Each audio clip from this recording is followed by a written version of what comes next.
Ahoy! So, as you can see, I'm not where my normal place will be. I'm with my mom. We are going to make our video about databases. So when you want to save a lot of information, a lot of small information, a lot of repetitive information, you can use a database. And I'm going to explain you how you use a database and maybe a little bit why. So when you are like in a lesson and you are like taking notes, you probably do that in Google Docs. But sometimes you have to keep something like names of something or numbers or something like that, and you can do that in an Excel spreadsheet. Well, that's like a database. A database is mostly used in websites for saving accounts data like the username and the password and something like that. It's for a lot of information and it goes really fast. They made it really fast so you can look through the database really fast and you don't have to load everything in or something like that. So people who know a lot about databases usually start with an ERD. What's that?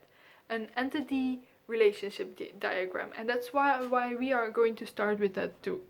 So we are going to start making an entity relationship diagram that's like designing our database, and then we can implement it in a database because we want to make a database. And then you will understand what a database is, and then you will be able to use it. First of all, you want to use it probably in a website. That's where most people use databases, in a website or for storage. That's also why you can use a database. But probably if you're alone, you want to use it in a website. If you're like have your own company or something like that, maybe you want to have a database to know what's in store and something like that. So let's start. So we are going to make a database about Pokemon. I don't really know Pokemon, but we are going to start making a database for something like Pokemon Go. That's a game I played once. So we are going to make a database for that. So what we are going to start with is an entity. An entity, it's more like, when you have your spreadsheet, you have a table name. That's like your entity. People say that that's the entity class, but most of the time when you are making an entity relationship diagram, you are talking about entities, and that's the name of your table. So we are going to start with an entity, and that's Pokemon. That's a real simple one. This Pokemon, this entity, will have multiple attributes. So let's give this Pokemon attributes. We are going to give it a type, a name, and a look. These are the attributes of the Pokemon. Those are like when you have a class, you have variables in your class. I don't know if you know classes because I didn't make a video about that yet. But those are like, name, type. I think that's clear. But we are also going to give it an ID. And that's our primary key. Our primary key is easy to point at our entity because our primary key is what we most use. A key is something that's unique for every single instance of this entity. Something you can't have multiple of. So every single Pokemon has an ID and no two Pokemons has the same ID. We can make name key, I think. Yes, you don't have two Eevees or Pikachus or Weedles. So name is also key, actually. And now we are going to make an entity player, because you have players in Pokemon Go. And we are going to give that attributes. I'm not going to say them all. And then more so to show you what a weak entity is, we are going to make player stats. In player stats you have the attributes level and something like that. And that's a weak entity. Why is that a weak entity? Because every player has player stats, but player stats will not exist without a player. And that's a weak entity. If an entity cannot exist without another entity, it's weak. A strong entity can exist without all the others, like player. It doesn't need the other entities. That's a strong entity. Now we are going to give it a relation. So now we are going to make a relation between those two, because a player has stats. So we make a relationship has, and that's displayed like this. It's this relationship is like 1-to-1 because you have one player and one stat. Statistics cannot be with two players, and players cannot have 2 times their statistics. So you have one player, one statistic. It doesn't often come into your relationship model, but it exists. Sometimes it exists. This is not an ideal reason why it should exist. You probably want to combine those in one table, but I wanted to show you all this. There are some moments you are going to use like 1-to-1 relationships, but not always. I'm just warning you. Now your player doesn't have a Pokemon yet, because if we link directly to the Pokemon, every player will have the same Pokemon, the same Weedle. No 2 Weedles are the same.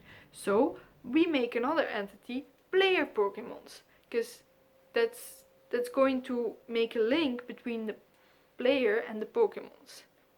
This is a special entity. This is an attribute entity. Because this is an attribute entity because it relies on player and Pokemon, and it has a link between those two. But why is it an entity and not just a relationship? Well, because I'm going to give this entity other attributes, like the nickname of the Pokemon. So now you see you have like a link with an entity between. And this entity has attributes like a nickname or a level, and that's why attribute entity is there, but not for any other reason. Because otherwise you would be needed a relationship. If you don't need extra attributes, you need a relationship. Before we begin to make tables of this, I want another situation to be explained. We go back to our Pokemon entity, and our Pokemon entity has actually a relationship with itself. It's called evolution. That means that the Pokemon can evolve to another Pokemon.